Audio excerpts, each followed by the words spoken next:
আসসালামু আলাইকুম। Technique easy এডুকেশনের পক্ষ থেকে আপনাদের সবাইকে স্বাগতম জানাচ্ছি। প্রিয় শিক্ষার্থীরা, আজকের পর্বে আমরা উইলস লিটল ফ্লাওয়ার স্কুলে যেই সৃজনশীল প্রশ্নটা এসেছে সেই সৃজনশীল প্রশ্নটা সমাধান করব। তো সবার প্রথমে আমরা সৃজনশীল প্রশ্নটার উদ্দীপকে তাকাই। এখানের মধ্যে কিছু তথ্য দেওয়া রয়েছে, যেমন বলা হলো 19.345 5 এর উপরে পৌনঃপুনিকের চিহ্ন দেখা যাচ্ছে। 13.2349 এখানে সবগুলোর উপরে দশমিকের পরে এই 2349 এদের সবার উপরে পৌনঃপুনিকের চিহ্ন। 6.3434 এর উপরে পৌনঃপুনিকের চিহ্ন। 5.1302 এখানে 302 এর উপরে পৌনঃপুনিকের চিহ্ন রয়েছে। তো এই একটা দশমিক সংখ্যা, দুইটা, তিনটা, চারটা দশমিক সংখ্যা রয়েছে। তো কয়েকটি দশমিক ভগ্নাংশ এখানে দেওয়া রয়েছে। তো এই হচ্ছে উদ্দীপক। এখানে আর অতিরিক্ত কোনো কিছু লেখা নেই, চারটা দশমিক ভগ্নাংশ রয়েছে। ক নাম্বার প্রশ্নে বলা হলো তৃতীয় এবং চতুর্থ ভগ্নাংশকে সামান্য ভগ্নাংশে প্রকাশ করো। অর্থাৎ এই যে উদ্দীপকের মধ্যে ভগ্নাংশগুলো, দশমিক ভগ্নাংশগুলো, এদের মধ্যে তৃতীয় এবং চতুর্থ যেই দুইটা ভগ্নাংশ তাদেরকে সামান্য ভগ্নাংশে প্রকাশ করতে বলছে।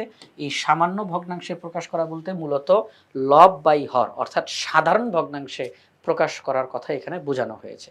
সাধারণ ভগ্নাংশ লব বাই হর।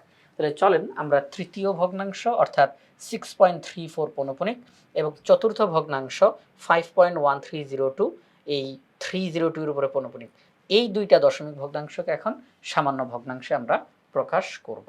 তো তৃতীয় ভগ্নাংশটা দেখেন, আমি যদি একটু মুখে মুখে বলার চেষ্টা করি। তৃতীয় যে ভগ্নাংশটা 6.3434 এর উপরে পৌনঃপুনিক, এটাকে আমরা কীভাবে করে লব বাই হর আকারে প্রকাশ করব? সমান চিহ্ন দিয়ে একটা ভাগ চিহ্ন দিব। সবার প্রথমে আমরা চলে আসবো হরের মধ্যে। আমরা প্রথমে এখন হরের কাজটা করে ফেলবো। ও হরের কাজটা কিভাবে করে করতে হয় সেটা হচ্ছে দশমিকের পরে আমরা দেখব পৌনঃপুনিকের চিহ্ন আছে কয়টা অঙ্কের উপরে। দশমিকের পরে পৌনঃপুনিকের চিহ্ন আছে কয়টা অঙ্কের উপরে? ওই কয়টা 9 দিব আমরা। আমরা প্রথমে চলে আসবো কোথায়? হরের মধ্যে। হরের মধ্যে এসে কি করব? দশমিকের পরে পৌনঃপুনিক আছে যে কয়টা অঙ্কের উপরে ও হরের মধ্যে ওই কয়টা 9 দিব। আচ্ছা, এরপরে কি করব? দশমিকের পরে পৌনঃপুনিক ছাড়া অঙ্ক আছে কয়টা? আমরা দেখতেছি দশমিকের পরে পৌনঃপুনিক ছাড়া কোনো অঙ্ক এখানে আমাদের নাই। তাহলে আর কোনো কিছু করতে হবে না, কারণ দশমিকের পরে যে কয়টা পৌনঃপুনিক ছাড়া অঙ্ক থাকবে ওই কয়টা শূন্য দিতে হবে। দশমিকের পরে পৌনঃপুনিক ছাড়া যে কয়টা অঙ্ক থাকবে ও হরের মধ্যে এসে এই 9-এর পাশে ওই কয়টা শূন্য লিখতে হবে।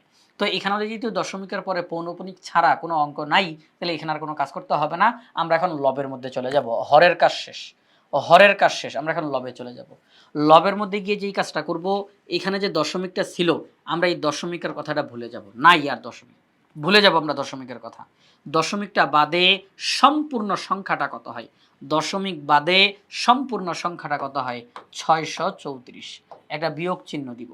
এবার আমরা দেখব পৌনঃপুনিক ছাড়া কত আছে, মানে পৌনঃপুনিক যেই অঙ্কগুলোর উপরে আছে তারা বাদে অঙ্কের মধ্যে আর কত দেখা যায়। পৌনঃপুনিক যাদের উপরে আছে তারা বাদে আমার এই পুরো সংখ্যাটার মধ্যে আর কত দেখা যায়? 6 দেখা যায়। আমরা তখন এখানে বিয়োগের পরে এই 6 লিখব। তাহলে আবারও, হ্যাঁ, সম্পূর্ণটা আবার বলি। 6.34 3 এবং 4 এর উপরে পৌনঃপুনিকের চিহ্ন, সমান চিহ্ন দিয়ে আমরা একটা ভাগ চিহ্ন দিব ও হরের মধ্যে চলে আসব। দশমিকের পরে যে কয়টা পৌনঃপুনিকের অঙ্ক আছে আমরা ওই কয়টা শূন্য দিব। যে কয়টা অঙ্কের উপরে পৌনঃপুনিক আছে ওই কয়টা 9 দিব। ওই কয়টা 9 দিব। এবার দশমিকের পরে পৌনঃপুনিক ছাড়া যে কয়টা অঙ্ক আছে আমরা এখানে হরের মধ্যে ওই কয়টা শূন্য দিব। আমরা এখানে দেখতেছি দশমিকের পরে পৌনঃপুনিক ছাড়া কোনো অঙ্ক নাই, তাহলে এখানে হরের মধ্যে আর কিচ্ছু করতে হবে না। চলে যাই লবে। দশমিক বাদে সম্পূর্ণ সংখ্যাটা যত দেখা যায় 634 লিখে ফেলবো, মাইনাস চিহ্ন দিব। এবার পৌনঃপুনিক যাদের উপরে আছে তারা বাদে আমার অঙ্কে আর কত দেখা যায় আমি তত লিখবো। ব্যাস শেষ। এখন ক্যালকুলেশন করে দিলে অঙ্কটা কমপ্লিট। তাহলে আমরা দেখতেছি 634 থেকে 6 বিয়োগ করলে হয় 628, নিচে 99। 628কে 99 দিয়ে ভাগ দিলে 6 আসে ভাগফল, পাশে একটা ভাগ চিহ্ন দিব। এই হরটা কি আমরা হর হিসাবে লিখব। 6 দিয়ে 99কে গুণ করলে যা হয় 628 থেকে বিয়োগ করলে 34 ভাগশেষ থাকে। অর্থাৎ আমরা এটাকে অপ্রকৃত ভগ্নাংশ থেকে মিশ্র ভগ্নাংশে রূপান্তর করলাম। অপ্রকৃত ভগ্নাংশ থেকে মিশ্র ভগ্নাংশে রূপান্তর করলাম। কিভাবে করে মিশ্র ভগ্নাংশে রূপান্তর? আমরা এই যে হর দ্বারা লবকে ভাগ করলাম, ভাগফলটার সামনে লিখব, এর পাশে একটা ভাগ চিহ্ন দিব, হরটাকে নিচে লিখব। ওকে ফাইন, অর্থাৎ হর হরের হিসাবেই থাকবে। এবার এই যে সামনে যে সংখ্যাটা লিখছিলাম ভাগফল আর এখন যে হর, এদেরকে গুণ করে দেখব কত হয়। যা হবে এই 628 থেকে সেটা বিয়োগ দিব, বিয়োগ ফলটা লবের মধ্যে বসবে। এই বিয়োগ ফলটা হচ্ছে মূলত ভাগশেষ, ওই বিয়োগ ফলটা হচ্ছে মূলত ভাগশেষ। অর্থাৎ 628কে যখন আমরা 99 দিয়ে ভাগ দিতে যাই তখন 6 বার ভাগ করা যায় এবং লাস্টে গিয়ে 34 রয়ে যায়, 34 রয়ে যায়। তো এই ভাগফলটাকে সামনে লিখতে হয়, তার সামনে একটা ভাগ চিহ্ন, এই হরটাকে হরের জায়গাতেই থাকবে আর 34 লবের জায়গাতে বসে যাবে। ওকে, ঠিক আছে। তাহলে তৃতীয় যেই ভগ্নাংশটা ছিল দশমিক ভগ্নাংশ, তাকে আমরা সামান্য ভগ্নাংশে প্রকাশ করে ফেললাম 6 সমস্ত 99 ভাগের 34। এখন আমরা চতুর্থ দশমিক ভগ্নাংশটিকে সামান্য ভগ্নাংশে রূপান্তর করব। চতুর্থ দশমিক ভগ্নাংশটি হলো 5.1302। প্রিয় শিক্ষার্থীরা, আশা করি এখন খুব সহজে আপনারা পেরে যাবেন। দশমিকের পরে পৌনপুনিক দেওয়া আছে 3টা অঙ্কের উপরে, তাহলে হরের এখানে এসে আমরা 3টা 9 দিব। দশমিকের পরে পৌনপুনিক ছাড়া একটা অঙ্ক আছে, এজন্য আমরা একটা শূন্য দিব। এবার আমরা চলে যাব লবের মধ্যে। দশমিকটা বাদে পুরা সংখ্যাটা যত হয় 51,302 তাকে আমরা লিখব, বিয়োগ চিহ্ন দিব। এবার আমরা কি করব, পৌনপুনিক যাদের উপরে আছে তারা বাদে কত দেখা যায় 51, আমরা তত লিখব। ক্যালকুলেশন করে দিই ঠিক আগের মতো, 9,990 দিয়ে এটাকে ভাগ করলে সামনে ভাগফলটা লিখলাম, এবার এটা হর হিসাবে আর ভাগশেষটা উপরে চলে গেল। শেষ শেষ। তাহলে আমাদের ক নাম্বার অঙ্কে বলছিল উদ্দীপকের তৃতীয় এবং চতুর্থ ভগ্নাংশকে সামান্য ভগ্নাংশে প্রকাশ করো। আমরা উদ্দীপকের তৃতীয় এবং চতুর্থ ভগ্নাংশকে সামান্য ভগ্নাংশে রূপান্তর করে দিলাম। এই যে আমরা লাস্টে আবার উত্তরটা এক লাইনে লিখে দিয়েছি, আবার এই যে লাস্টে উত্তরটা আবার এক লাইনে আমরা লিখে দিয়েছি। ওকে, ঠিক আছে। এখন আমরা চলে যাই খ নাম্বার প্রশ্নে। খ নাম্বার প্রশ্নে কি বলছে আমাদেরকে, প্রথম, দ্বিতীয় এবং তৃতীয় ভগ্নাংশ যোগ করো। উদ্দীপকের প্রথম ভগ্নাংশ, দ্বিতীয় ভগ্নাংশ, তৃতীয় ভগ্নাংশ যোগ করার জন্য বলা হচ্ছে। তাহলে প্রথম, দ্বিতীয়, তৃতীয় এই 3টা ভগ্নাংশকে আমরা যোগ করব। তো এখন খেয়াল রাখতে হবে, যোগ করতে বলছে তাই বলে কি গতানুগতিক আমরা যেই যোগগুলো করি, গতানুগতিকভাবে আমরা যেই যোগগুলো করি এটা কি সেভাবে করে করবো কিনা, না। এখানের মধ্যে যেহেতু পৌনপুনিকের চিহ্ন দেখা যাচ্ছে, সুতরাং প্রথমে আমাদেরকে কিছু কাজকর্ম করতে হবে। একদম লাস্টে গিয়ে গতানুগতিক যোগ অঙ্কই আমরা সবসময় যেভাবে করে যোগ অঙ্ক করে থাকি সেভাবেই যোগ করব, এটা একদম লাস্টে। প্রথমে আমাদেরকে বেশ কিছু কাজ করে নিতে হবে। এই পৌনপুনিকের চিহ্ন থাকার কারণেই এই কাজগুলো মূলত করতে হয়। তো যখন কোনো একটা সংখ্যার মধ্যে পৌনপুনিকের চিহ্ন থাকে তখন আমরা সেই সংখ্যাটিকে বলি অসীম আবৃত্ত দশমিক ভগ্নাংশ। অসীম আবৃত্ত দশমিক ভগ্নাংশ, কারণ পৌনপুনিক যাদের উপরে আছে তাদের শেষ হয় না, তারা চলতেই থাকে, তারা চলতেই থাকে, তারা চলতেই থাকে, শেষ হয় না, তাহলে এটা অসীম। পৌনপুনিক যাদের উপরে আছে তাদের আর কি বারে বারে পুনরাবৃত্তি ঘটে, আর বারে বারে যাদের পুনরাবৃত্তি ঘটে তাদেরকে বলা হয় আবৃত্ত। তাদেরকে কি বলা হয়, আবৃত্ত। তাহলে প্রথমত পৌনপুনিক থাকার কারণে অঙ্কটা শেষ হবে না, অঙ্কটা চলতেই থাকবে, চলতেই থাকবে, চলতেই থাকবে, তাহলে ওই হিসাবে এটা অসীম। দ্বিতীয়ত এই অঙ্কটার পুনরাবৃত্তি ঘটবে, বারে বারে বারে বারে এই একই অঙ্ক আসবে, একই অঙ্ক আসবে, তাহলে এটাকে বলা হবে আবৃত্ত। তাহলে অসীম আবৃত্ত দশমিক ভগ্নাংশ। তাহলে যখন আমরা আমাদেরকে যোগ অঙ্ক বলুক বিয়োগ অঙ্ক বলুক, যোগ করতে বলুক বিয়োগ করতে বলুক, যদি পৌনপুনিকের সংখ্যা আমরা দেখতে পাই, পৌনপুনিকের সংখ্যা আমরা দেখতে পাই, তখন এই সবগুলো সংখ্যাকে আগে সদৃশ আবৃত্ত দশমিক ভগ্নাংশে রূপান্তর করতে হবে। সদৃশ আবৃত্ত দশমিক ভগ্নাংশে রূপান্তর করতে হবে।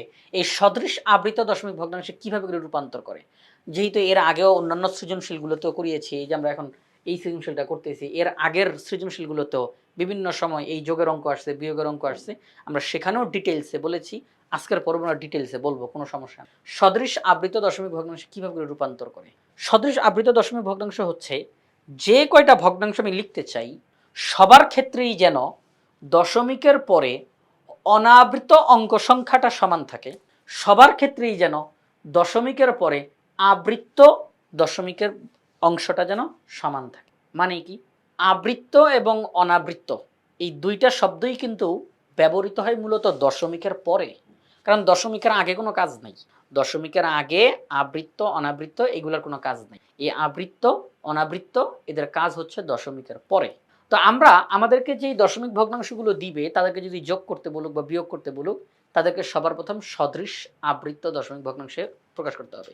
সদৃশ মানে একই রকম, অর্থাৎ আমি যেন সবগুলো সংখ্যার দিকে তাকিয়ে দেখি যেন এরা সবাই ক্যাটাগরিভাবে একই রকমভাবে আছে। কিভাবে করে, দশমিকের পরে অনাবৃত পৌনঃপুনিক নাই যেই অঙ্কগুলোর উপরে তাদেরকে বলা হয় অনাবৃত্ত, পৌনঃপুনিক আছে যেই অঙ্কগুলোর উপরে তাদেরকে বলা হয় আবৃত্ত। পৌনঃপুনিক নাই যাদের উপরে তাদেরকে বলা হয় অনাবৃত্ত, পৌনঃপুনিক আছে যাদের উপরে তাদেরকে বলা হয় আবৃত্ত। তাহলে আমরা যেই কাজটা করব, আমাদেরকে তো এখানে যে তিনটা, প্রথম দ্বিতীয় তৃতীয়, এই তিনটা দশমিক ভগ্নাংশকে যোগ করতে বলছে। তো এই তিনটা দশমিক ভগ্নাংশের ক্ষেত্রে দশমিকের পরে অনাবৃত্ত মানে পৌনঃপুনিক ছাড়া অঙ্ক, দশমিকের পরে অনাবৃত অঙ্ক যেন সমান সমান থাকে। মানে এটাতে যে কয়টা, এটাতেও সেই কয়টা, এটাতেও সেই কয়টা, সমান সমান যেন থাকে। আবার এই তিনটা ভগ্নাংশের ক্ষেত্রেই দশমিকের পরে আবৃত্ত অঙ্ক যেন সমান সমান থাকে। জিনিসটা কেমন? জিনিসটা হচ্ছে এইটার ক্ষেত্রে যদি দশমিকের পরে অনাবৃত অঙ্ক দুইটা থাকে, তাহলে এখানেও যেন দশমিকের পরে অনাবৃত অঙ্ক দুইটা থাকে, এখানেও যেন দশমিকের পরে অনাবৃত অঙ্ক দুইটা থাকেই থাকে। আবার এইটার ক্ষেত্রে যদি দশমিকের পরে আবৃত্ত অঙ্ক তিনটা থাকে, তাহলে এটার মধ্যেও যেন দশমিকের পরে আবৃত্ত অঙ্ক তিনটা থাকে, এটার মধ্যেও যেন দশমিকের পরে আবৃত্ত অঙ্ক তিনটা থাকে। অর্থাৎ অনাবৃতও যেন সবার ক্ষেত্রে সমান হয়, আবৃত্ত যেন সবার ক্ষেত্রে সমান হয়। ক্লিয়ার? ওকে, চলেন এটা কিভাবে করে এটার সিস্টেমটা কি সেটা নিয়ে আমরা এখন কথা বলবো। সদৃশ আবৃত দশমিক ভগ্নাংশে কিভাবে করে রূপান্তর করে আমরা এখন সেইটা নিয়েই আলোচনা করব। আমি এই সাইডে একটু লিখি, হ্যাঁ এই সাইডে একটু লিখি, এটা আমি রাফ করতেছি, এটা আমরা রাফ করতেছি, এটা আমরা কেউ খাতার মধ্যে লিখবো না, হ্যাঁ এটা রাফ করতেছি। অনাবৃত্ত আবৃত্ত, অনাবৃত্ত আবৃত্ত। আচ্ছা প্রিয় শিক্ষার্থীরা, আমাদেরকে প্রথম যেই ভগ্নাংশটা আমরা তার দিকে তাকাবো। দশমিকের পরে অনাবৃত অঙ্ক কয়টা? দুইটা। এই যে এই দুইটার উপরে কিন্তু পৌনঃপুনিকের চিহ্ন নাই, তাহলে দুইটা অনাবৃত। আর একটা অঙ্কের উপরে পৌনঃপুনিক আছে, তাহলে একটা হচ্ছে আবৃত্ত, একটা হচ্ছে আবৃত্ত। ওকে ঠিক আছে, এটা শেষ। এবার পরেরটাতে যাই। এখানের মধ্যে আমরা দেখতেছি দশমিকের পরে পৌনঃপুনিক ছাড়া কোনো অঙ্ক নাই। কারণ দেখেন 2 এর উপরে পৌনঃপুনিক, 9 এর উপরে পৌনঃপুনিক, তাহলে 2 আর 9 এর মাঝখানে যারা আছে তাদের উপরেও পৌনঃপুনিক, তাদের উপরেও পৌনঃপুনিক আছে। তাহলে এখানে পৌনঃপুনিক ছাড়া কোনো অঙ্ক নাই। বারবার বলতেছি দশমিকের আগে কিন্তু আমরা যাব না, এখানে কিন্তু কোনো অনাবৃত আবৃত নিয়ে কোনো কথা নেই। দশমিকের পরে অনাবৃত অঙ্ক নাই, তাহলে শূন্যটা। দশমিকের পরে আবৃত অঙ্ক 4টা, শেষ, এটাও শেষ। এবার এখানে তাকাই 6.34। দশমিকের পরে অনাবৃত অঙ্ক একটাও নাই, দশমিকের পরে আবৃত্ত অঙ্ক দুইটা। এবার দেখেন সবাই, এবার একটু খেয়াল করি। এখন যেই কাজটা সেটা হচ্ছে অনাবৃতর বেলায় যেই অঙ্কগুলো আমরা এখানে লিখলাম, এই যে রাফ করতে গিয়ে যাদেরকে লিখলাম, এদের মধ্যে সবচেয়ে বড় কোনটা? 2। আপনি কিন্তু এরকম এখানে তাকাইয়েন না 9 বড় নাকি 8 বড় নাকি 5 বড়, ওখানে কিন্তু বলি নাই। আমরা লিখছি অনাবৃত অঙ্ক 2টা, আবৃত অঙ্ক 1টা। অনাবৃত অঙ্ক 0টা, আবৃত অঙ্ক 4টা। অনাবৃত অঙ্ক 0টা, আবৃত অঙ্ক 2টা। এখানে তাকাইতে বলছি। এখানে অনাবৃতর ক্ষেত্রে কাকে বড় দেখা যায়? অনাবৃতর ক্ষেত্রে 2কে বড় দেখা যায়, তাহলে আমরা এই 2কে লিখব। অর্থাৎ অনাবৃতর ক্ষেত্রে সবচেয়ে বড়টা লিখব, অনাবৃত্তর ক্ষেত্রে সবচেয়ে বড়টা লিখব, বেশিটা লিখব, বেশিটা। এক জায়গাতে 2টা আর এক জায়গাতে 0টা, বেশিটা লিখব, এই যে 2। আবৃত্তর বেলাতে যারা আছে এদের মধ্যে আমরা বেশিটা না, এদের মধ্যে লসাগু করতে হয়। একটু নিয়মটা একটু মনে রাখি, অনুগ্রহ করে একটু নিয়মটা মনে রাখি, খুব একটা কঠিন না কিন্তু, 2-1বার প্র্যাকটিস করলে কিন্তু মাথার মধ্যে বসে পড়বে। অনাবৃতর বেলায় বেশিটা, অনাবৃতর বেলায় বেশিটা, আবৃত্তর বেলায় লসাগু, আবৃত্তর বেলায় লসাগু। 1 4 2 লসাগু 4, 1 4 2 লসাগু 4। তাহলে অনাবৃত্তর ক্ষেত্রে 2, আবৃত্তর ক্ষেত্রে 4, দুইটা একত্র করলে কত হয়? 6। দুইটা একত্র করলে কত হয়? 6। তার মানে আমি যখন এই সংখ্যাটাকে লিখতে যাব, দশমিকের পরে মোট 6টা অঙ্ক লিখবো আমি। দেখেন সদৃশ কিভাবে করে বানাচ্ছি, সদৃশ কিভাবে করে বানাচ্ছি। এই সংখ্যাটা যখন লিখতে যাব, দশমিকের পরে মোট 6টা অঙ্ক আমি লিখব, এবং সেই 6টা অঙ্কের মধ্যে 2টা অঙ্ক থাকবে অনাবৃত্ত হিসেবে, 4টা অঙ্ক থাকবে আবৃত্ত হিসেবে। আমি যখন এই সংখ্যাটা লিখতে যাব, দশমিকের পরে আমি 6টা অঙ্ক লিখব, 2টা অঙ্ক থাকবে অনাবৃত্ত হিসেবে, 4টা অঙ্ক থাকবে আবৃত্ত হিসেবে। এই সংখ্যাটা যখন আমি লিখতে যাব, দশমিকের পরে 6টা অঙ্ক বসবে, 2টা অঙ্ক হবে অনাবৃত্ত, 4টা অঙ্ক হবে আবৃত্ত। এটা হচ্ছে সদৃশ আবৃত্ত দশমিক ভগ্নাংশ বানানোর নিয়ম। একটু খেয়াল করেন, দশমিকের পরে এই যে 6টা 6টা 6টা, 2টা অনাবৃত্ত সব জায়গাতে, 4টা আবৃত্ত সব জায়গাতে। তাহলে আশা করি বুঝাইতে পারছি, এটাকে বলা হয় সদৃশ, মানে একই রকম বানানো। ওকে আচ্ছা, তাহলে এই যে যা করলাম এইমাত্র, এই যে রাফের এখানে লিখে রাফ এখানে লিখে যা করলাম এটা এখানে বাংলায় লিখে দেওয়া আছে, বাংলায় লিখে দেওয়া আছে যে এই যে তিনটা দশমিক ভগ্নাংশ এদের অনাবৃত অংশের অঙ্ক সংখ্যা এখানে দুইটা, এখানে শূন্যটা, এখানে শূন্যটা, তাহলে এখানে সর্বোচ্চ সংখ্যা 2, তাহলে অনাবৃত অংশের অঙ্ক সংখ্যা হবে 2টি।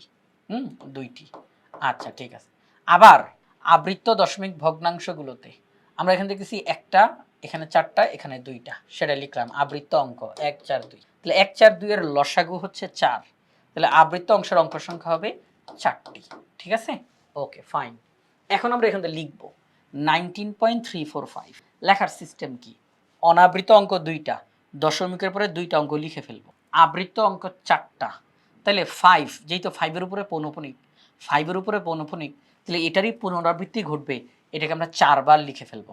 4 বার লেখার পর একটা দাগ দিয়ে এটাকে আরও 2 বার রিপিট করব। ওই পৌনঃপুনিকটা যাদের উপরে আছে তাকে আমি 2 বার লিখব বাড়তি। এই যে বাড়তি লেখাটা এটা মূলত আমার অঙ্কের সঠিক রেজাল্ট বের করার সুবিধার্থে লেখা হয়েছে। আমরা যে এরকম দাগ দিয়ে পাশে অতিরিক্ত 2 বার লিখব, এটা লেখার কারণ হচ্ছে এর ফলে আমি আমার অঙ্কের সঠিক ফলাফলটা পাবো, এটা আমার অঙ্ককে সহযোগিতা করবে। তাহলে যাদের পুনরাবৃত্তি ঘটছে তাদেরকে অতিরিক্ত 2 বার লিখবো। আপনি চাইলে 1 বার লিখতে পারেন, চাইলে 3 বারও লিখতে পারেন, 2 বার লেখাটা খুব ভালো হয়। এবার দ্বিতীয় দশমিক ভগ্নাংশটা লিখলাম আমরা, ওকে ফাইন। দশমিকের পরে অনাবৃত অঙ্ক কয়টা লিখতে হবে? 2টা। আমরা করব কি, দশমিকের পরে থাকা 2টা অঙ্ক ডাইরেক্ট লিখে ফেলবো। তাদের উপরে কি পৌনঃপুনিকের চিহ্ন আছে না নাই এদিকে তাকাবো না, ডাইরেক্ট 2টা অঙ্ক লিখে ফেলবো। দশমিকের পরে 2টা অঙ্ক আমি সরাসরি লিখে ফেলবো, অনাবৃত হিসেবে 2টা অঙ্ক লিখে ফেলবো। তাহলে দশমিকের পরে 2 3 আমি লিখে ফেলছি অনাবৃত হিসেবে। এবার আবৃত হিসেবে 4টা অঙ্ক লিখতে হবে। আচ্ছা এই 2টা তো আমি লিখে ফেলছি অনাবৃত হিসেবে, তাহলে আবৃত হিসেবে 4 এবং 9, 4 এবং মনে রাখতে হবে 2 3 4 9 সবার উপরেই কিন্তু পৌনঃপুনিক, সবার উপরেই পৌনঃপুনিক, কিন্তু আমাকে তো নিয়ম মানতে হবে। আগে তো আমাকে অনাবৃতর কাজ শেষ করে তারপরে আবৃত্ততে যেতে হবে। তাহলে অনাবৃত 2টা অঙ্ক লিখতে হবে। এখানে তো অনাবৃত কেউ নাই, তো আমি কি 0 বসাই দিব? না ভাইয়া না, কারণ অঙ্কের মাঝখানে তো 0 বসানো যায় না। আপনি 0 বসান, অঙ্কের শেষে বসান, আপত্তি নাই। আপনি 1 লিখলেন, আচ্ছা 1-এর পরে দশমিক দিয়ে 0 দিলেন, আচ্ছা 1-এর পরে দশমিক দিয়ে 2টা 0 দিলেন, আচ্ছা 1-এর পরে দশমিক দিয়ে আপনি 5টা 0 দিলেন, এতে তো কোনো সমস্যা নাই, তাই না? কিন্তু তাই বলে কি আপনি মাঝখানে 0 বসাই দিবেন? না, এটা তো হইতে পারে না, এটা তো হইতে পারে না। তাহলে আমরা কি করব, আমাকে অনাবৃত অঙ্ক 2টা লিখতেই হবে। তাহলে দশমিকের পরে থাকা 2টা অঙ্ক আমি ডাইরেক্ট লিখে ফেললাম। এবার আবৃত অঙ্ক 4টা লিখতে হবে, তাহলে 4 9 লিখলাম।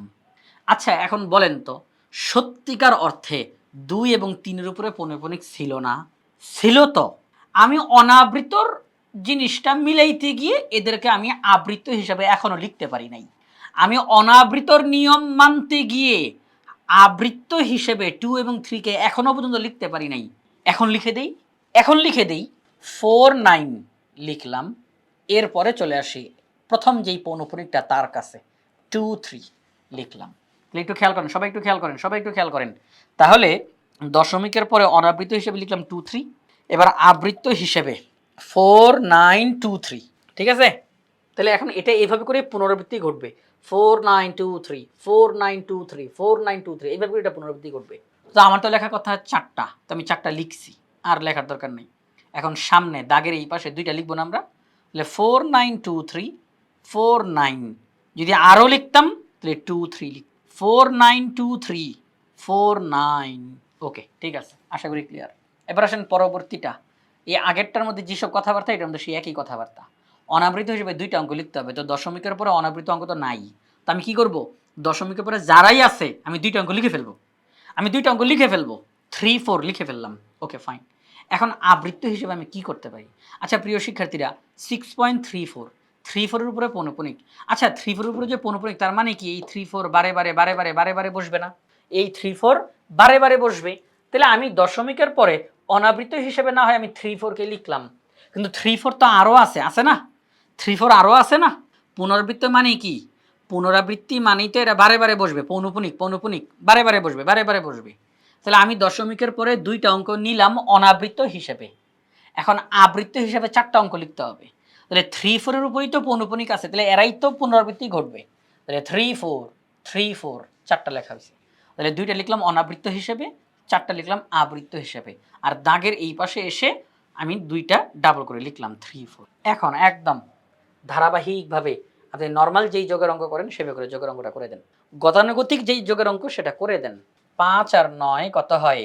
14, 14 আর 4 18, 18 আর 8 হাতে থাকে 1,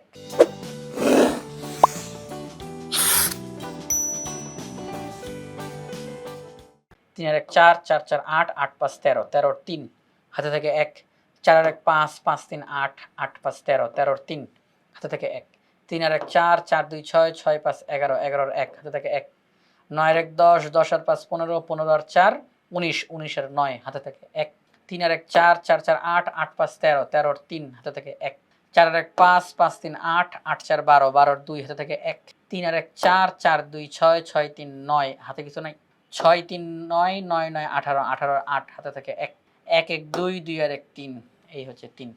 ওকে, পৌনঃপুনিকটা একটু ঠিকঠাকভাবে দিয়েন বরাবর বরাবর, এই যে এই যে পৌনঃপুনিকটা এই বরাবর পৌনঃপুনিকটা দিয়েন, এই যে এই 5 4 3 বরাবর পৌনঃপুনিকটা দিয়েন। ক্লিয়ার? ওকে, এই দাগের এই পাশের এদেরকে আর লিখতে হবে না, এই দাগের এই পাশের এদেরকে আর লিখতে হবে না। একটা জিনিস খেয়াল করেন, এই দাগের এই পাশে যে এদেরকে লিখলাম, কেন লিখছিলাম?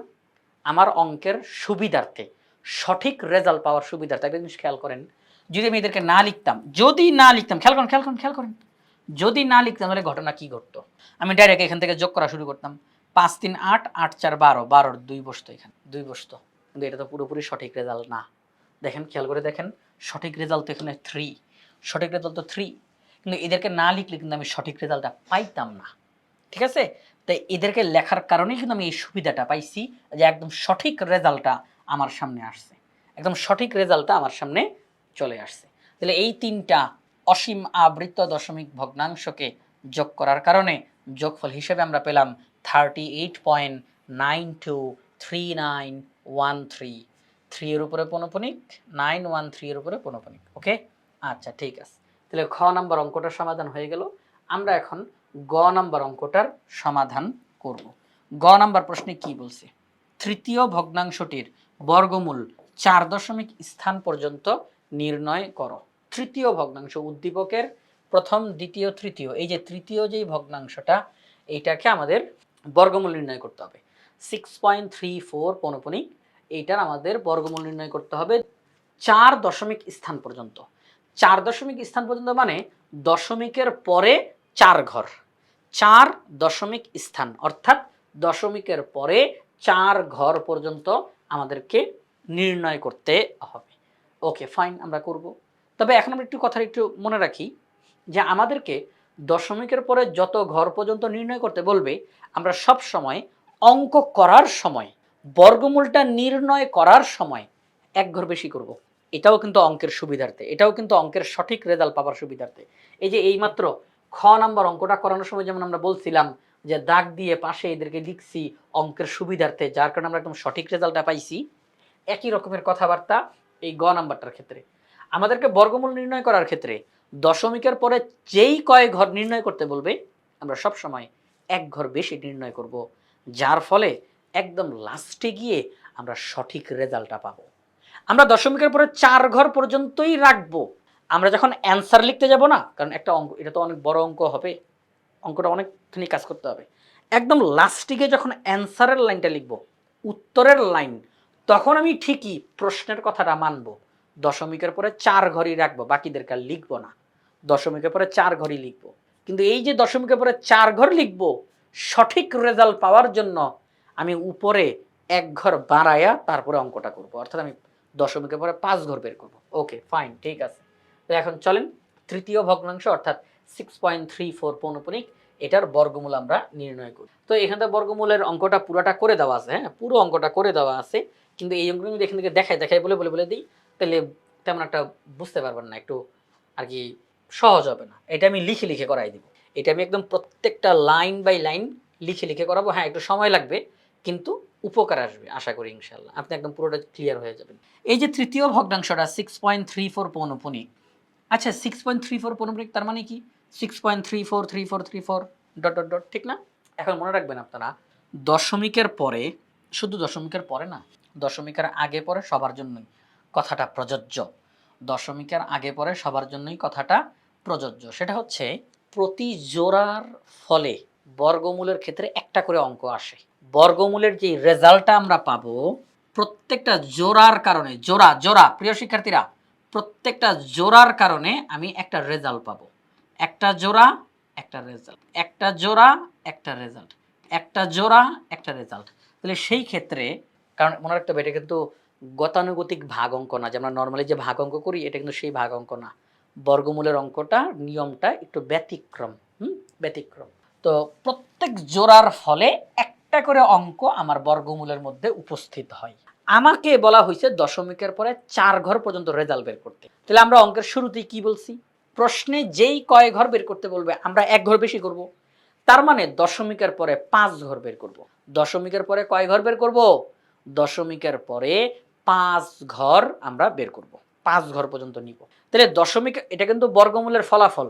তাহলে বর্গমূলের ফলাফল যদি দশমিকের পরে 5 ঘর নিতে হয়, তাহলে আমাকে দশমিকের পরে কয়টা জোড়া নিতে হবে? মূল যেই প্রশ্নটা, যার বর্গমূল আমি বের করতেছি, সেখানে দশমিকের পরে কয়টা জোড়া নিতে হবে? 5টা জোড়া নিতে হবে। কারণ আমি জানি একটা জোড়া থেকে আমি একটা রেজাল্ট পাবো, একটা জোড়া থেকে একটা রেজাল্ট। তাহলে আমি যখন 5টা জোড়া নিব আমি 5টা রেজাল্ট পাবো। এজন্যই 6.34, যেহেতু 3-4 এর উপরে পৌনঃপুনিক আছে, তাহলে 3-4কে আমি যতবার মন চাই ততবার আমি এটা রিপিট করতে পারবো, পুনরাবৃত্তি করতে পারবো। তাহলে আমি 3-4কে অন্ততপক্ষে 5 বার লিখবো, এই রিপিটটা 5 বার করব। এই রিপিট 3-4 3-4 3-4 3-4 3-4 5 বার লিখছি। 1 2 3 4 5, 5 বার লিখছি। এই যে 3-4 একটা জোড়া না, আমি 5 বার লিখছি। এই যে পৌনঃপুনিক থাকার কারণে আমি 5 বার লিখছি। এরপরে তো আরো লেখা যাবে, আরো লেখা যাবে, আমি ডট ডট ডট দিছি, যে আর দরকার নাই আমার, 5 বার হইলেই যথেষ্ট, ওই 5টা জোড়া হইলেই যথেষ্ট, আর দরকার নাই। Okay fine. তাহলে এখন আমি 6.3434343434 ডট ডট ডট এই সংখ্যাটার বর্গমূল নির্ণয় করে ফেলবো। যদিও এখানে লিখে করানো আছে, তবুও আমি নোটের মধ্যে একদম লিখে সম্পূর্ণটা লাইন বাই লাইন দেখাবো ইনশাআল্লাহ। তাহলে চলেন আমরা এখন এই পুরো অঙ্কটা নোটের মধ্যে করে ফেলি। তাহলে 6.34343434 ডট ডট ওকে। তাহলে আমরা এখন যেই কাজটা করব, বর্গমূল করার জন্য আমাদেরকে যেই কাজটা করতে হয় সেটা হচ্ছে আমরা এমন একটা সংখ্যা লিখব, তাকে বর্গ করব, বর্গটা যেন এই 6-এর সমান হয়। প্রিয় শিক্ষার্থীরা সবাই একটু খেয়াল করি, দশমিকের সামনে যে 6 আছে, আমরা এমন একটা সংখ্যা লিখব তাকে বর্গ করলে বর্গটা যেন 6-এর সমান হয়, অথবা 6-এর একেবারে কাছাকাছি যায়, একেবারে কাছাকাছি যেন যায়। তাহলে আমরা এখানে যদি 3 বসাই, তাহলে 3কে বর্গ করলে 9 হয়, সেটা 6-এর চেয়ে বড়, লেখা যাবে না। তাহলে 2 যদি বসাই, তাহলে 2কে বর্গ করলে 4 হয়, 4 6-এর খুব কাছাকাছি, তাহলে লেখা যাবে। তাহলে আমরা 2 লিখতে পারি। 2, তাহলে এই যে 2 লিখলাম, তাহলে আমরা 2টা ফলাফলের এখানে লিখি, ফলাফলের এখানে লিখি, এই যে বর্গমূল যে লিখবো এটা হচ্ছে ফলাফল। তাহলে 2 লিখলাম, 2কে বর্গ করলে 4 হয়। আচ্ছা ঠিক আছে, ফলাফলগুলো এখানে বসবে, ফলাফলগুলো এখানে বসবে। 6 থেকে 4 বিয়োগ করলে 2 হয়, দশমিক তো নিচে নামবে না, দশমিকটা এখানে চলে আসবে। এবার দশমিকের পরে মনে রাখতে হবে একটা করে জোড়া জোড়া নামবে, জোড়া, একটা জোড়া নামবে, জোড়া নামবে। আমরা গতানুগতিক ভাগ অঙ্ক যেগুলো করি সেখানে আমরা একটা একটা করে অঙ্ক নামাই, উপর থেকে একটা অঙ্ক নামাই, আবার একটা অঙ্ক নামাই, এভাবে করে একটা একটা না। বর্গমূলের ক্ষেত্রে আমরা জোড়া নামাবো। তাহলে দশমিকের পরে এই যে জোড়াটা 34, আমরা এই 34কে নামাবো। ওকে, এবার কি করব, আমরা এই যে বর্গমূলের এখানে যে ফলাফলটা লিখেছি, এখানে যা আছে দশমিকটা বাদে, দশমিকটা বাদে যা আছে তার ডাবল এখানে বসাবো। ডাবল মানে 2 গুণ, 2 গুণ, ওখানে ফলাফল যা লিখছি তার ডাবল এখানে বসাবো। তো 2 এর ডাবল কত? 2 2 4। এবার সবাই একটু খেয়াল করি, 4-এর পাশে নতুন করে একটা অঙ্ক বসবে, যেই অঙ্কটা বসবে সেই অঙ্কটা দিয়ে আমরা গুণ করব পুরাটাকে, ফলাফলটাকে এখানে বসাবো। আমাদের উদ্দেশ্য থাকবে ফলাফলটা যেন 234-এর একদম কাছাকাছি হয়, হয় 234-এর সমান হোক, আনারে 234-এর একদম কাছাকাছি হোক। আবারও বলতেছি, এখানে বর্গমূলের এখানে যে ফলাফলটা লিখেছি তার দ্বিগুণ বসাবো। দ্বিগুণ বসানোর পরপরই নতুন একটা অঙ্ক বসবে এখানে, যেই অঙ্কটা বসবে সেই অঙ্কটা দিয়েই গুণ করব, যাতে করে ফলাফলটা 234-এর সমান হয়, অথবা 234-এর একেবারে কাছাকাছি যায়, একেবারে কাছাকাছি। হ্যাঁ, আচ্ছা ঠিক আছে। তাহলে আমরা এখন এখানের মধ্যে কত বসাইতে পারি? এই যে ক্যালকুলেটর নিলাম, ক্যালকুলেটর আমরা বারবার চেষ্টা করব। চারের পাশে যদি আমি 5 বসাই, খেয়াল করেন, চারের পাশে যদি আমি 5 বসাই তাহলে আমি 5 দিয়েই গুণ করব। তাহলে 45 গুণ 5, 45 গুণ 5 তাহলে হয় 225। আমি যদি 5 বসাই তাহলে 5 দিয়েই গুণ করব, তাহলে কত হয় 225। এখানে আছে 234, তার মানে 5ই বসবে, কারণ 5 বসলেই একদম কাছাকাছি হয়। তাহলে 225। তাহলে খেয়াল করে দেখেন, এই যে দেখেন এখানে 5 বসছে, আরেকটা 5 দিয়ে গুণ করার কথা না, তার মানে 5 2 পে না, একটা 5 ওখানে পাঠায় দেন, একটা 5 ওখানে পাঠায় দেন। সহজে বলি, সবাই একটু খেয়াল করেন। চারের পাশে নতুন একটা অঙ্ক বসবে 5, 5 দিয়ে 45কে গুণ দিলে হয় 225। যেই 5কে এখানে বসাইছেন ওই 5কে এখানেও বসান, ওই 5কে ওইখানেও বসান। ঠিক আছে, ওকে। আচ্ছা, এবার 234 থেকে 225 বিয়োগ করি, তাহলে কত থাকে? 9। কি করব? উপর থেকে একটা জোড়া নামাবো, অলরেডি এই জোড়াটা কিন্তু নামছে, এখন আমি এই 34কে নামাবো। আচ্ছা, 934। ফলাফলের এখানে দশমিক বাদে পুরাটা যত হয়, দশমিক বাদে পুরাটা যত হয় 25, দশমিক বাদে 25, তাহলে 25-এর ডাবল কত হয়? 50। 25-এর ডাবল কত হয়? 50। এবার 50-এর পাশে নতুন একটা অঙ্ক বসবে, সেই অঙ্কটা দিয়ে আমরা গুণ করব, গুণফলটা যেন 934-এর সমান হয় বা একদম কাছাকাছি যায়। তাহলে কত বসতে পারে? 50-এর পাশে যদি আমরা 2 বসাই তাহলে 502 হয়। যদি 2 বসাই তাহলে 502 হয়। 502-কে এবার 2 দিয়ে গুণ দেন, কারণ আপনি 2 বসাইছেন, তাহলে 2 দিয়েই গুণ হবে না? তাহলে 2 বসাইলে পুরোটা হয় 502, তাকে 2 দিয়ে গুণ দেন, তাহলে ফলাফল হয় 1004। কিন্তু এখানে আছে 934, তার মানে 2 বসাইলে ফলাফলটা এই 934-কে ক্রস করে চলে যায়, 1004 হয়, 1004। তাহলে 2 হবে না, 2 হবে না। 2 এর চেয়ে কম কত? 1। তাহলে 1 যদি বসাই 501, 501-কে 1 দিয়ে গুণ দেন, তাহলে 501 হবে। তাহলে এই যে আপনি অতিরিক্ত যেই 1 বসাইছেন এই অঙ্কটা এখানেও বসান। আচ্ছা, ঠিক আছে। সবার মনে আছে তো? আমরা দশমিকের পরে 5 ঘর পর্যন্ত অঙ্কটা করব, মনে আছে না সবার? 5 ঘর পর্যন্ত অঙ্কটা করব। ওকে, ফাইন, ঠিক আছে। এখন আমরা 934 থেকে 501 বিয়োগ করব। 934 থেকে 501 বিয়োগ করব, 433 হয়। 433 হয়। আচ্ছা, আপনাদেরকে এখানে একটা টেকনিক শিখাই, একটা টেকনিক শিখাই। সেটা হচ্ছে, এতে করে আপনাদের সময় বাঁচবে, এতে করে আপনাদের অনেক সময় বাঁচবে। আমি না হয় এখন একদম ধরে প্রত্যেকটা করাচ্ছি, কারণ পরীক্ষার খাতা যখন আপনারা করতে যাবেন অনেকটা সময় বাঁচবে। এইরকম যে আপনারা এই যে রুট চিহ্নটা দিলেন, একটা ফার্স্ট ব্র্যাকেট দেন, 6.343434, তারপরে কয়বার? 3 বার লিখলাম, আবার 34, 4 বার, আবার 34, 5 বার, ব্র্যাকেটটা ক্লোজ করেন। এবার সমান চিহ্নতে টিপ দেন। তাহলে এখন দেখেন ফলাফল যেটা আসছে, আপনি 5 নাম্বার ঘর পর্যন্ত নেন, কারণ আপনি তো দশমিকের পরে 5 ঘর পর্যন্ত নেওয়াই তো আপনার নিয়ত। এই কারণেই তো আপনি দশমিকের পরে 5টা জোড়া নিছেন, ঠিক না? তাহলে যে ফলাফল আসছে 5 ঘর পর্যন্ত নেন, এটা কিন্তু একটা টেকনিকের মতো। এতে করে আপনার পরীক্ষার হলে সময়টা বাঁচবে, পরীক্ষার হলে সময়টা বাঁচবে। হ্যাঁ, আপনাকে লিখেই করতে হবে, কিন্তু সময়টা বাঁচবে। কিভাবে করে আমি দেখাচ্ছি। 2.51861 দশমিকের পরে 5 ঘর পর্যন্ত নিছি। এতে করে কি উপকারটা হবে আমাদের, কি লাভটা হবে? লাভটা হবে কি, আমি যখন ক্যালকুলেটর দিয়ে করলাম, আমি জেনে গেছি কোনটার পরে কোনটা হবে, কোনটার পরে কোনটা হবে, ব্যাস। তাহলে আমাকে আর বারে বারে চেক করতে হবে না যে আচ্ছা আমি কি এখানে মধ্যে 4 বসায় চেক করব, আমি কি এখানে 3 বসায় চেক করব, 5 বসায় চেক করব, আমি কি এখানে 2 বসায় চেক করব, বারে বারে ওই চেকটা করতে হবে না। আপনি জানেন যে দশমিকের পরে 5 বসবে, আপনি জানেন যে প্রথমেই 2 বসবে, আপনি ক্যালকুলেটর দিয়ে করছেন না, প্রথমেই 2 বসবে। তাহলে 2 যদি বসে তাহলে 2 এর ডাবল 4, 6, 2 এর বর্গ, 2 এর বর্গ 4, 6 থেকে 4 বিয়োগ করলে 2, আর 34 নামলো। আপনি জানেন যে 2 এর ডাবল 4 বসবে, এখন 4 এর পাশে নতুন করে কত বসবে আমি জানি না, 4 এর পাশে নতুন করে কত বসবে আমি জানি না। আপনি তো ফলাফল বের করছেন দশমিকের পরে 5, তার মানে আপনি জানেন যে এখানেতে 5 বসবে, এখানে 5 বসবে। তাহলে যদি 5ই বসে তাহলে 45-কে 5 দিয়ে গুণ দিলে 225 হয়, এখানে বসান, ঠিক আছে না? আর 5-কে এখানের মধ্যে বসান। এটা রাফ, এটা রাফ, এই অংশটা রাফ। এবার আপনি এখানে 5 বসান। ওকে, ফাইন। এবার 234 থেকে 225 বিয়োগ করলে 9 হয়, 34 নামান। 25-এর ডাবল হয় 50। এখন 50-এর পাশে আপনি কত বসাবেন আপনার জানা নাই। ফলাফলের দিকে তাকান, 5-এর পরে 1, ও তার মানে 1 বসবে। আচ্ছা আচ্ছা, 1 বসবে, তাহলে 501, এখানেও 1 বসান। এখন দেখেন 934 থেকে 501 বিয়োগ করলে 433, আরেকটা জোড়া নামান। হ্যাঁ, আরেকটা জোড়া নামান, এই যে আরেকটা জোড়া নামান। ওকে, দশমিক বাদে 251, 251 ডাবল কত হয়? 251-র ডাবল 502, 251 ডাবল 502। দেখেন ফলাফল কিন্তু অনেক বড় আসবে। এই যে বর্গমূলের ফলাফলটা অনেক আসবে। আপনি নিবেন না কিন্তু সব। এখানে কিন্তু ফলাফলটা অনেক বড় আসবে, আপনি নিবেন না। আপনি এখানে ঠিক যেই রকমভাবে লিখছেন, যেই কয়টা লিখছেন ওই কয়টাই আপনি ক্যালকুলেটরে উঠাবেন। এবং আপনার নিয়ত দশমিকের পরে যেই কয় ঘর নেওয়া, আপনি ওই কয় ঘরই এখানের মধ্যে লিখবেন। ক্যালকুলেটর কিন্তু অনেক আসবে, আপনি সব নিবেন না কিন্তু। আচ্ছা ওকে ফাইন। তো 1 এর পরে কত আছে 8। আমি বুঝে গেছি যে এখানের মধ্যে এখন এখানের মধ্যে 8 বসবে। এই যে এখানের মধ্যে 8 বসবে। তাহলে এখানে 8 বসলে এখানেও 8 বসবে। তাই 8 যে বসলো তাহলে 5028 গুণ 8।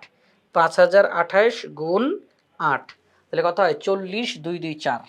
40,224 অর্থাৎ 40,224। ঠিক আছে, উপরের সংখ্যা থেকে নিচের সংখ্যা বিয়োগ করি। 43,334। 43,334 বিয়োগ অ্যান্সারটা তাহলে হয় 3,110। 3,110। Okay fine. আরেকটা জোড়া নামান 34। ওকে জোড়াটা নামলো। এখন আমরা কি করব, যেহেতু অলরেডি 8 পর্যন্ত লেখা হয়েছে, 8 এর পরে 6, তার মানে 6 বসবে। আচ্ছা 6 পরে আগে এই কাজ করেন, দশমিক বাদে 2518 তার ডাবল কত হয়?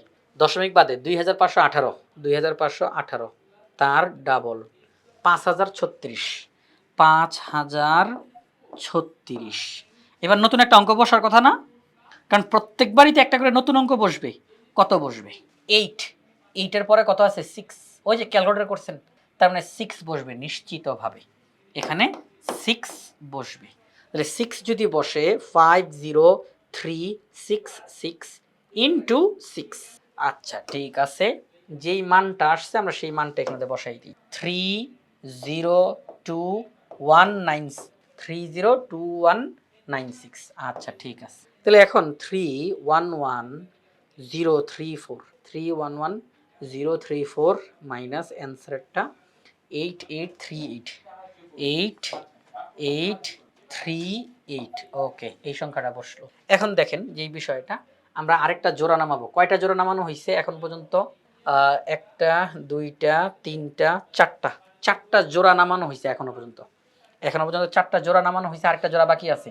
কারণ আমরা কিন্তু দশমিকের পরে মোট 5টা জোড়া নিছিলাম। এই যে দেখেন 1 2 3 4 5, 5টা জোড়া নিছিলাম।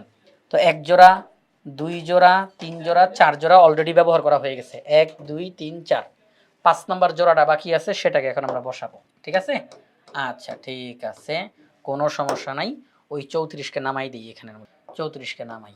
আচ্ছা, দশমিক বাদে পুরো সংখ্যাটা যা হয় তার ডাবল। 25186 তার ডাবল 50,372। 50,372। 50,372। অবশ্যই নতুন একটা অঙ্ক বসবে। কত বসবে আমি জানি না তো। ওই যে দেখেন 6, তো 6 এর পাশে 1 আছে। 1 আসে তার মানে 1 বসবে। এখানে তো 1 বসবে। তাহলে 1 দিয়ে যদি পুরোটাকে গুণ করি যা আছে তাই, 503721। আচ্ছা ঠিক আছে, তাহলে আমরা যেই কাজটা করব 883834 মাইনাস 503721, তাহলে 3 3 6 38011। আর এই যে 1 যে আমি অতিরিক্ত লিখছিলাম, 1 অতিরিক্ত যেই অঙ্কটা তাকে এখানের মধ্যে বসাই দিই। শেষ আমাদের অঙ্কটা। তাহলে প্রিয় শিক্ষার্থীরা, যখন আপনারা অঙ্কের শুরুতে ক্যালকুলেটর ব্যবহার করে আপনি ফলাফলটা বের করে ফেলবেন, এটা আপনার জন্য সুবিধা হবে যে সময়টা বেঁচে যাবে। আপনাকে এখান থেকে বারে বারে একের পর এক সংখ্যা চেঞ্জ করে চেক করতে হবে না। কারণ আপনি এখানে যদি 2 বসান তাহলে 42, 42কে 2 দিয়ে গুণ দিলে 234-এর খুব কাছাকাছি হয় না, আরও যায়। তখন 4 বসাইলেন, আপনি দেখলেন আরও যায়, তখন আবার 5 বসাইলেন। তো এই যে এখানে যে 8, আপনি এটা প্রথমেই মুখস্থ আছে 8 বসবে। আপনি হয়তো এখানে 5 বসায় চেক করছেন, এরপরে হয়তো 6 বসায়, 7 বসায়, 8 বসায় চেক করছেন। তাহলে অনেকখানি সময় লাগতেছে না? এর চেয়ে ভালো আপনি যে কাজটা করবেন, যে এখানে যতটুকু লিখছেন ঠিক ততটুকু আপনার ক্যালকুলেটরে উঠায়া বের করেন।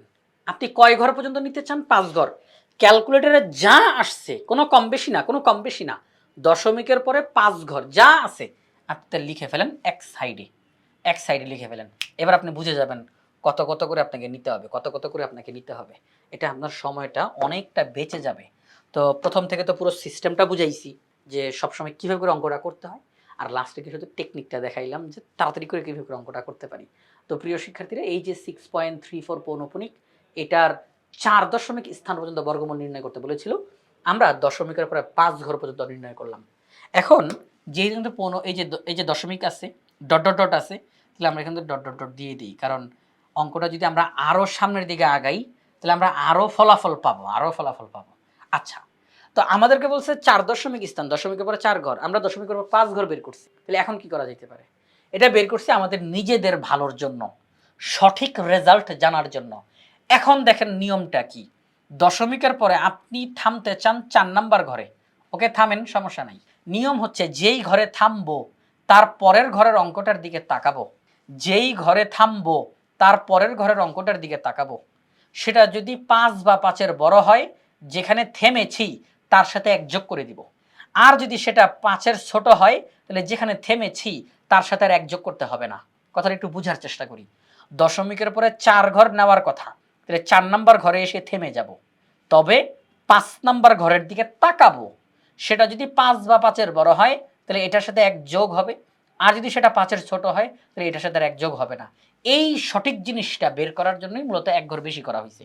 যদি এখানের মধ্যে 1 না এসে 7 আসতো 7, তাহলে ঠিকই কিন্তু আমরা 6-এর সাথে 1 যোগ করে ফেলতাম। যদি এখানে 1 না এসে 5 আসতো, আমরা কিন্তু ঠিকই 6-এর সাথে 1 যোগ করে ফেলতাম, ঠিক না? তো এই সঠিক জিনিসটা বের করার জন্য 1 ঘর বেশি করা হয়েছে। তাহলে আমাদেরকে বলছে 4 দশমিক স্থান পর্যন্ত ফলাফল বের করো। তাহলে 4 দশমিক স্থান পর্যন্ত বর্গমূল হবে 2.5186, 2.518, এটা হবে রেজাল্ট। তো সেটাই যে আমাদের এখানে লেখা রয়েছে প্রিয় শিক্ষার্থীরা। এই যে তৃতীয় ভগ্নাংশটা, পুরো অঙ্কটা কিন্তু করা হয়েছে, একদম পুরো অঙ্কটা করা হয়েছে, এবং সর্বশেষে আমরা রেজাল্টটা লিখলাম যে তৃতীয় ভগ্নাংশের বর্গমূল এটা। তো 4 দশমিক স্থান পর্যন্ত আসন্ন মান 2.5186। এই হচ্ছে আমাদের এই গ নাম্বার প্রশ্নের সমাধানটা, আমরা এটা করলাম। তো প্রিয় শিক্ষার্থীরা, এই সৃজনশীল প্রশ্নটা আমরা বাংলাদেশের সর্বপ্রথম পূর্ণাঙ্গ ডিজিটাল সহায়ক বই ইজি ম্যাথ বই থেকে সমাধান করলাম। ইজি ম্যাথ বইয়ে প্রত্যেকটা টপিক্সের সমাধান করে দিয়ে সেগুলোর ভিডিও ধারণ করে পাশে কিউআর কোড দেওয়া থাকবে, অর্থাৎ শিক্ষার্থীরা যে কোনো সময় প্র্যাকটিস করতে গিয়ে পাশে থাকা কিউআর কোড স্ক্যান করার সাথে সাথে ওই নির্দিষ্ট টপিক্সের সমাধানের ভিডিও তাদের সামনে চলে আসবে। এটা শিক্ষার্থীদের জন্য অনেক বেশি উপকারী হবে। তাই আশা করব আপনারা সবাই ইজি ম্যাথ বইটি সংগ্রহ করে ফেলবেন ইনশাআল্লাহ।